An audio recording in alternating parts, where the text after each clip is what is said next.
Hey, welcome back to Climate Talks Podcast. The Climate Talks, if you listen.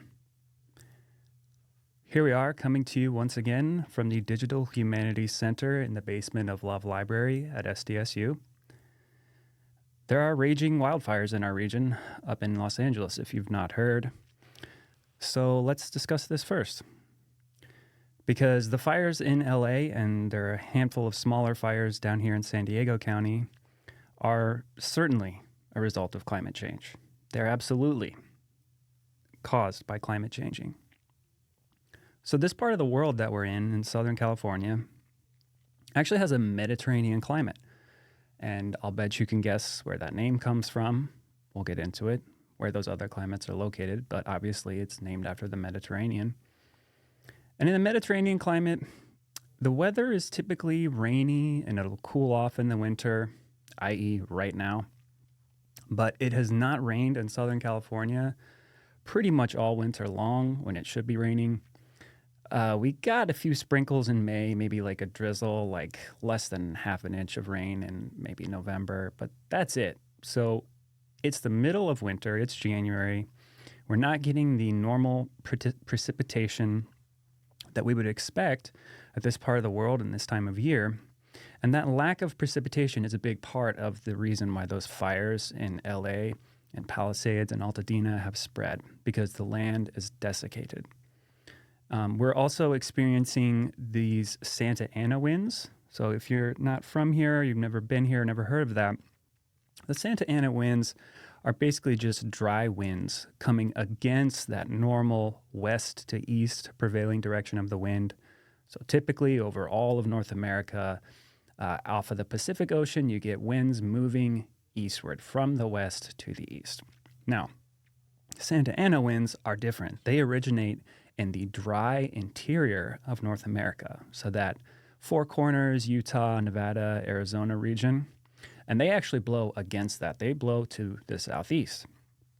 Historically, climatically, we would expect those Santa Ana winds to come around the changing of seasons of fall into winter, but not any season. They specifically come in the fall and winter. They would die off by about December or January, usually peaking around then, or earlier than then, actually. So you think of them as sort of October, November. You're gonna get hit with dry, weird winds that are kind of coming from the opposite way because the seasons are changing. They're coming right now. They're coming in full force. The Santa Ana winds are blasting our region with 70 to 100 mile per hour dry air. It's kind of like a dry hurricane almost. So in a hurricane, it would be wet air. This case, it's actually very dry. Catastrophic winds. They've exacerbated the spread and sparking of fires. And there's other really deeper systematic factors that dip into our region's history and our culture, and really colonization and settler colonialism. So other factors have contributed to why this region has really massive catastrophic wildfires as well over the long term. Recently, that would include the buildup of this thing that we like to call the wildland-urban interface. So it's kind of just like the sprawling areas that would spread out up into the mountains, into the foothills, into undeveloped, more natural, vegetated, like forest and scrubland. So the wildland-urban interface is being built up. You often hear people in my field in the environmental sciences would call that the WUI, the WUI. The other major thing that's really changed the climate here, changed the fire regime, is the abandonment of controlled burns or prescribed burns that were practiced by indigenous people for millennia here. The Tongva, the Kizh, Chumash, Kumeyaay, and other tribes of coastal Southern California always practiced prescribed burns, and they did it for various reasons. They would control brush to clear land to make it easier to hunt, control wildfire risk, obviously. You can also do small controlled burns to select for certain plant species or basket tree materials like willow trees. And you actually burn what you want to grow. So throughout California, a lot of these tribes, they're still here today, they're revitalizing this practice of burning, but it's pretty hard to do that. There's a lot of liability and risk, and just seeing people starting fires in the forest, if you don't have enough context, you might sort of think of that as a bad thing. But they're really systematic. Cultural burns, prescribed burns. You have to think about which way the wind's going. You have to think about the weather patterns that came before and the upcoming weather patterns. If it's going to rain right after it, you do not want to do a prescribed burn. If the wind is blowing hard, you don't want to do a prescribed burn. And there's a whole really regimented system around that to take care of that excess fuel that's just going to be around forests and plains and scrublands. And what those really did is they prevented big conflagrations like you're seeing today. Now, if you grew up in the United States, at some point, I'm sure you saw Smokey the Bear saying, only you can prevent forest fires. So that's actually a colonial construct because the American and Spanish colonizers that came to this region, they had this idea that burning the land was sort of barbaric or dangerous. And so for the last 100, probably longer than that, 200 years, they have prevented any and all fires, which is not exactly the only reason that you're seeing wildfires in our region, but it's definitely contributing because you have this buildup of fuel that would normally be lit by indigenous peoples who are not allowed to do that, or it's just going to spark eventually by lightning. So that's part of our natural climate regime here. And there are other biomes, other climates besides the Mediterranean where you do see fires, wildfires, naturally occurring as part of the ecosystem's regime or its disturbance regime. So today we're going to be looking at all of these things you see on the land. That's about all I wanted to say about the wildfires in LA. It's really devastating just to see. I mean, I would go hiking in a lot of those areas that have burned. I used to work there, travel through there. I lived in LA for a while. So it's sad. And we lament the loss of life, of course, and all of the devastating impacts to habitats for all of the more than humans that are out there trying to survive. But I want to talk about the land and land use in this episode. So we're going to talk about the sort of basics on this podcast, because how do you want to go understand climate change if you don't even have an understanding of climate?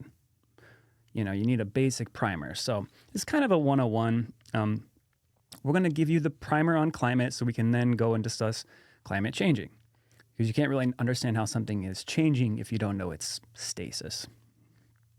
So each episode that we're going to be doing in the future here is going to follow this trajectory, talking about land, and then moving on to ocean and water, and the air and atmospheric systems, weather patterns. We'll dig into the energy system and fossil fuels, talking about transit and electric vehicles and other renewables, and we'll probably end up talking about all of this and what it means in the context of climate justice. So, how does planet Earth's land masses interact with her air, her atmosphere around them? What role does land play in climate? So land, water, and air, they all fit together as a complex interrelated system in the climate, and of course in climate change. Land plays the major role in climate because it absorbs about 30% of the carbon dioxide in our system, the carbon cycle. And Earth's land does that just basically by its living plants. And you also have landscape scale, the actual landscape itself, like wetlands, forests, permafrost. All of these types of landscapes actually sequester or store carbon from the atmosphere, from the air, and they prevent that carbon from being in the air and warming up the air. Now, obviously, since humans live on land, 30% of the Earth, and dramatically alter the landscape, we often hamper the land's ability to trap carbon. And that happens especially when we drain wetlands, we dig up peatland, cut down forests, we pave over grasslands and shrublands to build cities, to expand farming. And in a lot of places, we don't leave room for nature. We don't need to build cities this way, We don't need to build housing this way. There are many alternatives that exist, as we'll see. And what's happening now is the land in a lot of places in this country, all over the world, it's starting to give off more pollution and absorb more heat than it used to. So you're seeing forest systems, ecosystems, less able to absorb carbon than they used to. And what you're also seeing is this rapid expansion of cookie cutter suburbs. You're probably familiar with them. They exist almost everywhere. The lifeless, car dependent, water intensive, just plain ugly neighborhoods. The bad thing about those, besides everything I just mentioned, is that they're sprawling out, spreading out, taking up more and more land instead of spreading up with density, urban density. And that has a really negative impact on climate. Now, other land uses such as solar and wind farms also have their own impact on habitats. They have their own forms of pollution and energy requirements, even as they produce energy without the air pollution that you get from burning fossil fuels. So typically, the way we create energy for a long time has just been to burn coal, oil, natural and gas, to heat up water, to spin a turbine that generates electricity, sends it out through the grid. When you have renewables like wind, solar, geothermal, etc., they all still have their own impacts, especially if you're looking at hydroelectric power. So these are all things that we do on the land that are typically associated with lower environmental impact, less air pollution being generated from those forms of energy production. But we really have to think about all of these things as part of the system. So even if they are contributing to a step in the right direction by producing energy without the use of fossil fuels or with less use of fossil fuels, they're still taking up space and contributing to the changing of Earth's physical terrain and the terrestrial ecosystems that they're a part of. So last episode, in episode 1, we looked at big international agreements on a broad scale. We talked about the UN Framework Convention on Climate Change, and we talked about the Paris Climate Agreement, which I'll touch on again. But today we're going to keep this focus on the land, and we're going to dip into water and atmospheric circulation and wind and weather. And we'll dig into these too again on future episodes. But what I want us to think about, what I want listeners to think about is that humans are really part of this system. Human activity, how we think about this overall climate system and how our activities on the land influences climate. So land is connected to the water, literally. It's connected to the air. And it's also connected to the living biosphere, the more than humans. Plants attach to the crust of Earth for nutrients. They draw in water. They inhale CO2. They exhale water vapor and O2, oxygen. And life on Earth began in water around 5 billion years ago. And it evolved there before bubbling out on land in places of geothermal pools with high activity, places like volcanoes. Areas you would find today in Yellowstone National Park here in the United States, or in Iceland and Indonesia. And so the ability of our planet to have an atmosphere came as a result of the evolution of very simple organisms that sort of worked together, and they went from being a very simple organism to being a more complex organism that was able to exhale and respire oxygen and create our atmosphere. But there was also this mostly concurrent, maybe a little bit after, origin of life on land, where you have those bubbling warm pools with various factors. They had wind blowing over them. The water would bubble up and accumulate on the edge. Eventually, those accumulations of mud and warm water and sludge were being pumped in. Energy was being pumped into that system. And through trial and error, eventually that sludge started to develop green chlorophyll, chloroplasts, and it basically became the terrestrial version of those simple organisms that are the origin of life in that water. There's a land version. And so I'm trying to go basically way back into Earth's climate system just to show that the land and the ocean and the air all interact to create life, and they're all interconnected. And if the continents were arranged in any other way, or if there were no land masses, or if there was not a tilt in Earth's axis, life would be radically different on this planet. It might even be impossible. So the arrangement, the spatial relationship, the very complex nature of what the continents look like relative to the water is really, really fundamental here. Most of Earth's land is in the northern hemisphere. And there's those gaps in between oceans. We have gulfs, we have straits, we have the southern hemisphere in South America coming to a point, also comes to a point in the Indian subcontinent. All of these factors really interact with the air and water around them to influence climate. We are on a sphere of accumulated space dust drawn from ancient explosions, collisions, and deaths of stars. We and our Earth are mostly water, around 70%. And this blue-green planet has a super thin atmosphere, extremely thin relative to the totality. So the atmosphere is actually thicker around the waist, so to speak. The atmosphere is thicker at the equator, and it sort of bulges outward up into space. And atop the poles, on the North Pole and the South Pole, the atmosphere is actually a little bit thinner.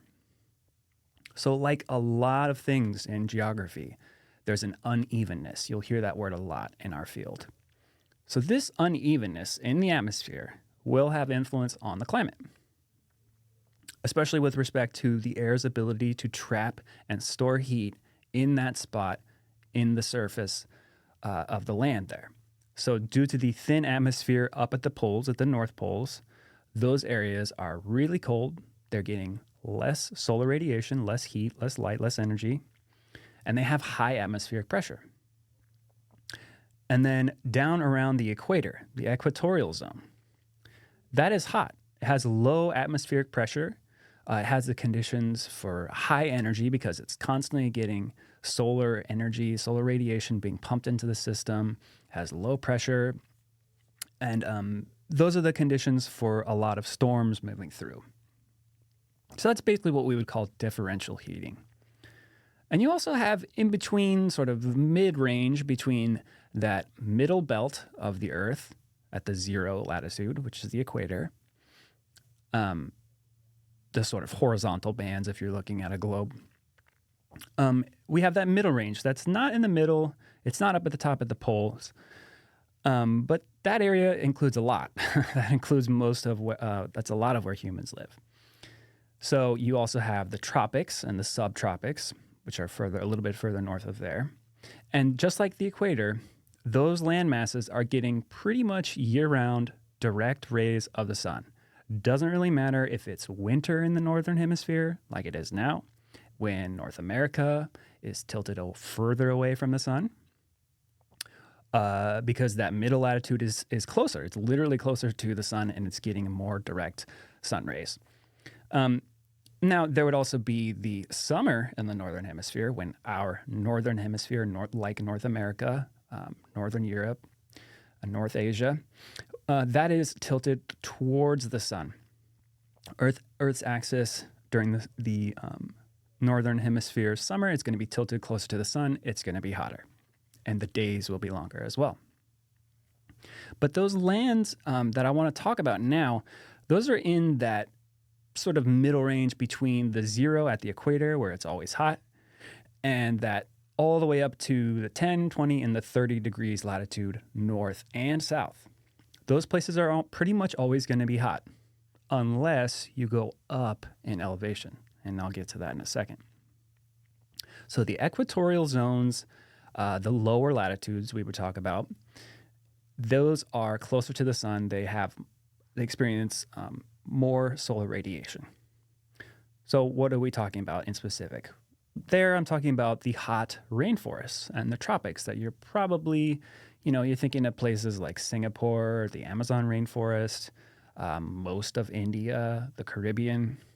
So those spaces are receiving a high level of solar radiation as light and as heat.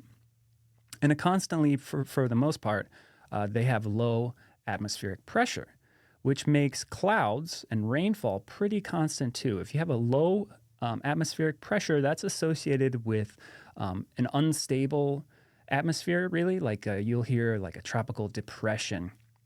So that is not just being sad on a beach. What that actually is you have a low pressure system that's able to have changes in different layers of the atmosphere, and it's more prone to storms and to rainfall and precipitation. The desert. What about the desert? So it's hot, but it's not wet. It's dry. So let's get to that. So we talked about that 0 to about 25 degrees north and south. So basically pretty much the middle of the earth. If you think about that next chunk or that next band around 30 degrees north, that's where almost all of Earth's deserts occur. And if you think about a biome like a desert or a semi-arid scrubland, or even if you're thinking about a more wet, more temperate place like a forest or a field, all of those places interact with the climate in several key respects. So to the extent that precipitation is coming in, you'll see a more grown or lush area, like I said, for Singapore, Mexico, the Caribbean. Now, if you don't have that precipitation, there are probably several factors on the land. So we would probably be looking at a place like a desert or any kind of arid space or a semi-arid space. The plants there are adapted to that climate. They are low to the ground. They have small, hard leaves that don't get dried out. They have to be, and the animals as well, they're adapted to withstand high winds, high heat, and really just a lack or a dearth of rainfall and precipitation in general. So that happens around the 30 degrees north and south latitude, which is where basically all of the planet's arid and semi-arid deserts occur. That includes deserts like the Mojave, Sonoran Desert, the Chihuahuan Desert, the Taklamakan Desert, the Arabian Desert, the Sahara Desert. All of these are around that 25 to pretty much 30, maybe a little bit more, 30 degrees north and 30 degrees. And then actually I was going to say it. So yeah, 30 degrees south, you'll see the same thing. The same pattern. In the southern hemisphere at 30 degrees south of the equator, you will see deserts. The Namib, the Australian deserts, the Kalahari, the Atacama, those are all around 30 degrees south. And what's happening there, we'll get into it later when we talk about the atmosphere and the 3-cell model. But in terms of land, from the perspective of land, there's just a high pressure zone that's preventing a lot of those storms from moving through. It's preventing rain and those wet, low pressure systems from coming in because it's a higher pressure. And so over a broad geologic timescale, that actually creates its own feedback loop. So the more the land is dry because it has a high atmospheric pressure, there's not too often rains coming in except in the changing of seasons, the land starts to dry out and there's less water available to evaporate out of the soil into the air and become rains all over again in that water cycle. So basically what happens is that feedback loop, once the land over many years and the climate system starts to dry out, it is less able to create its own weather patterns and create its own rain clouds and things like that. And then also you have to think about those desert landscapes. There's going to be less and less plants over geologic time, less friction because forests create friction for air. They help interact with the atmosphere above them. So it's going to be less friction. The wind will just move through really quickly and hard. So a lot of deserts will have hard, dry wind, heavy, fast-moving dry winds. What you also really have to factor in here is where are there nearby mountains? Almost every desert on some area is going to be surrounded by mountains that are preventing wet, moist air from coming in. And then you also, of course, have to think about elevation, how high up you are. That's also a big part here. So the climate is huge in landscapes that you have in your head that we've been talking about. So once you get up into the higher latitudes, if you move out of that 30 degrees north and 30 degrees south latitude, you get into 35, 40, 45. There you will have more temperate forests that you would find in places like the American Midwest or much of eastern North America, continental Europe, northern East Asia. So a lot of those climates and their biomes, they have their own analog, or really like a mirror, the mirror image, the reverse in the southern hemisphere. Just like you saw, okay, well, on the 30 degrees band of land around the northern hemisphere, you also see deserts on the 30 degrees south. Same thing with temperate forests and temperate climates. But again, a big factor here is, what does that land actually look like? The land is not even. It's some places very low, some places very high, some places it's not sloping at all and it's very flat. So the elevation of land, especially high up in mountain chains, shapes the movement of air. And that is because wind, if you're dealing with, so let's go back to North America. Wind in North America, in general, blows from the west to the east. Wind cannot blow through a mountain. A parcel of air can't do that. What it does is it goes up over the land. If the land is high up, the air, the prevailing winds keeps moving. As the parcels of air move up, they cool off, because if you're going up into the atmosphere, you get colder, generally. And as those parcels of air moving, getting pushed by the wind and getting pushed by the differences in high and low atmospheric pressure, the air will move up, it'll cool off, and cool air cannot hold as much moisture as warm air. So when that air moves into and moves over a mountain, it cools off, can't hold that moisture that it has, so it releases that moisture as rain, snow, hail, sleet, etc. on one side of a mountain chain. And then that air actually keeps moving as it's releasing its moisture, as it's moving, it's drying out. It is getting higher and higher in atmospheric pressure, and then it comes back down to the surface as high pressure, dry air. So on the windward side of a mountain, you're going to see much more lush vegetation and more rainfall. And on the leeward side of a mountain, it's going to be dry. So that's a huge, huge factor in climate. The uneven topography, the highs and lows, peaks and troughs, the valleys and mountains of the land really, really influence the climate because of what we just talked about. And that's called orographic uplift, or the rain shadow effect. So you also have to think about not just the latitude, how much energy is that land taking on from the sun. If it's in the middle of the earth, it's always sort of tilted towards the sun. It's always facing the sun. It's getting more energy than the very, very tippy top and the very, very bottom of Earth, planet Earth. You have to think about that. You have to think about latitude. You have to think about how far inland or how far or how close the proximity to a very large body of water a location is. That will determine its climate, and I'll get to that. You have to think about elevation, like I said, highs and lows, mountains. And you also have to think about, what is the color of the land? If you zoom way, way out, and you've probably looked at, satellite imagery of Earth's surface, there are different colors.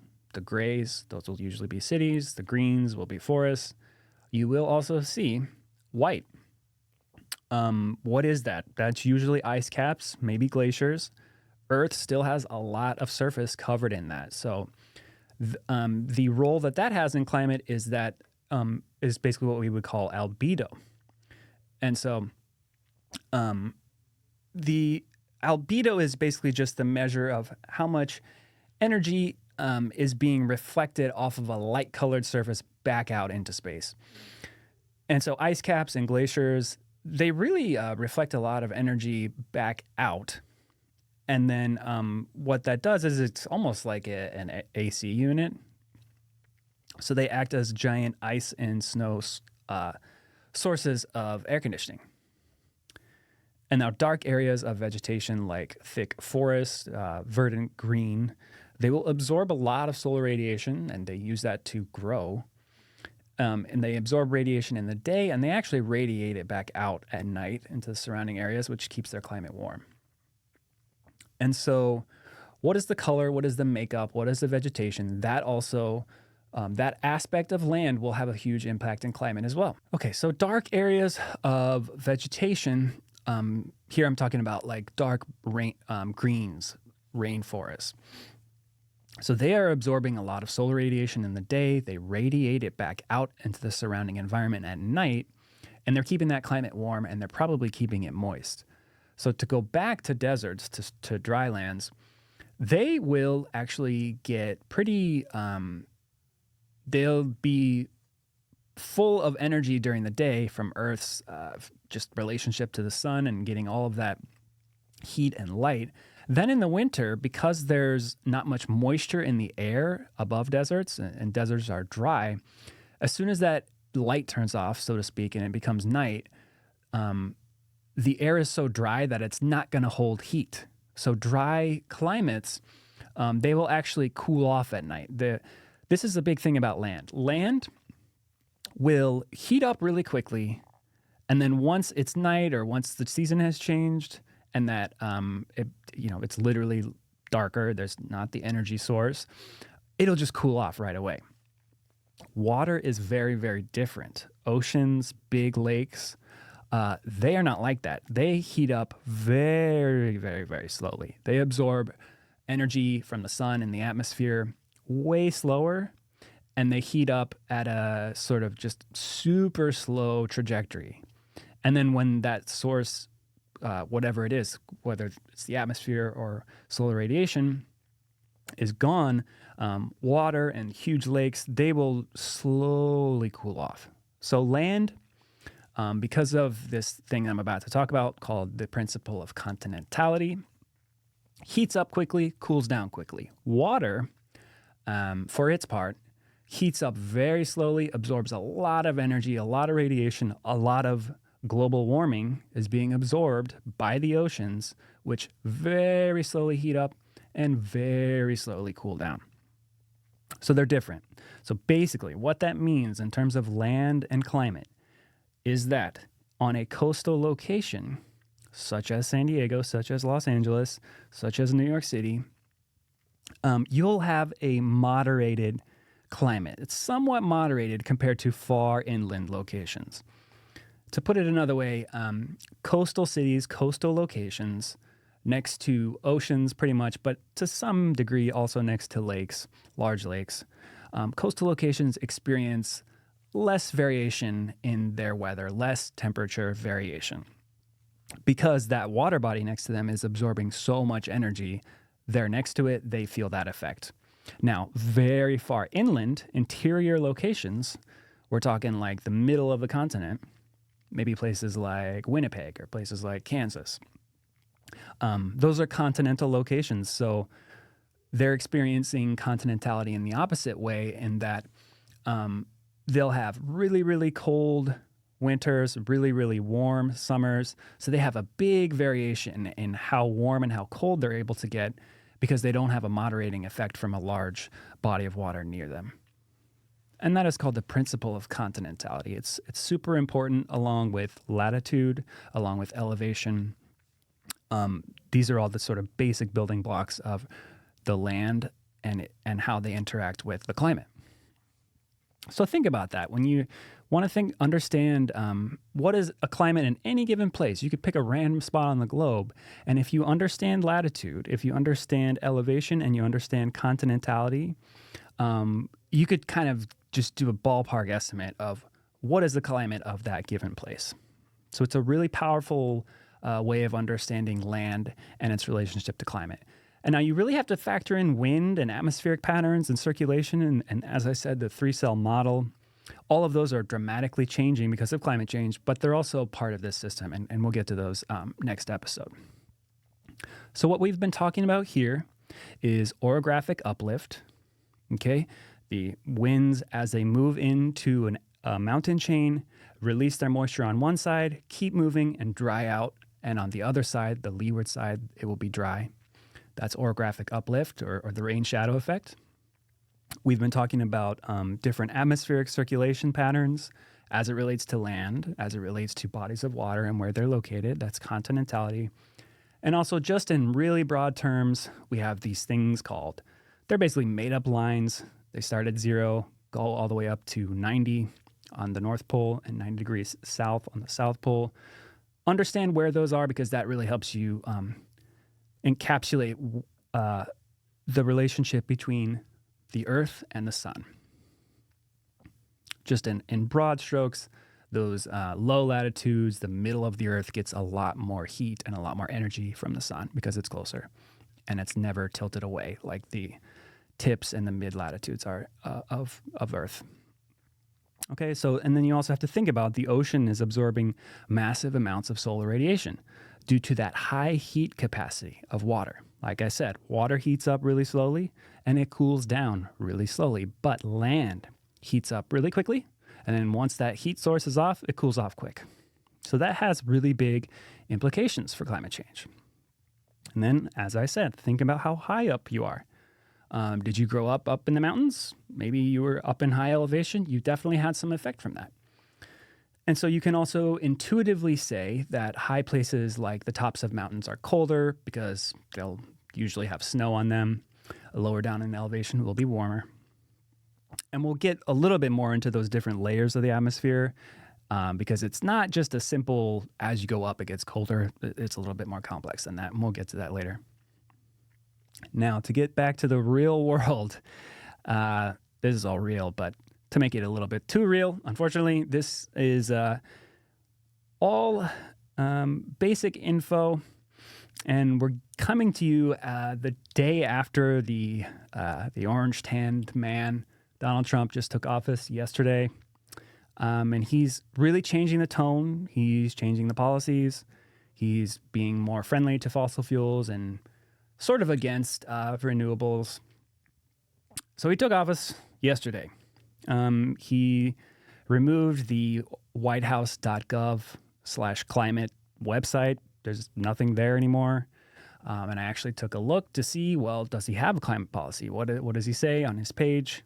And so this is the comment on the new administration's sort of stance on climate change on the issues page. If you go to the Trump administration's website, it says, the president will unleash American energy by ending Biden's policies of climate extremism, streamlining permitting, and reviewing for rescission all regulations that impose undue burdens on energy production and use, including mining and processing of non-mineral fuels. So he's claiming that Biden was a climate extremist. He wasn't.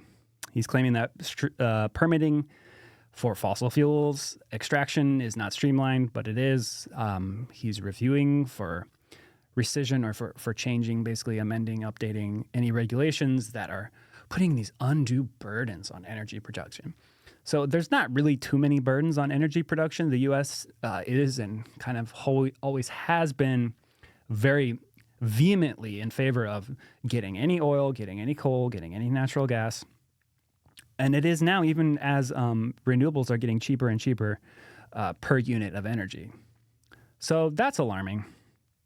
And just to dip back into what we talked about in episode 1, the Paris Climate Accords. So on day 1 of office, once again, this happened before in 2016. Now in this second round, the second go of it, Trump has taken the United States out of the Paris Climate Accords, which were started in 2015. And we talked about those a little bit.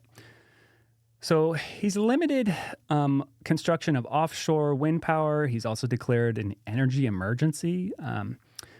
So sort of dipping into what I said, he's kind of having this approach where they construe energy production as under attack or under assault from these environmental policies. That's really not the reality.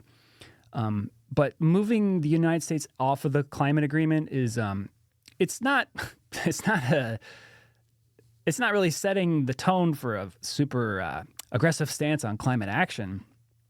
But you also have all of the critiques and all of the issues that we gave last week about the downfall of the Paris Climate Accords and the way that they have it's the way it's set up is supposedly that each country will set its own limits and to how much they're polluting and put in place ways to reduce those sources of pollution, but it hasn't done that. The United States and many other countries are not rapidly reducing their emissions. And the Paris Climate Accord is sort of, and all of these international agreements are based around the idea that we've got to prevent average global warming of the temperature to less than 2 degrees Celsius.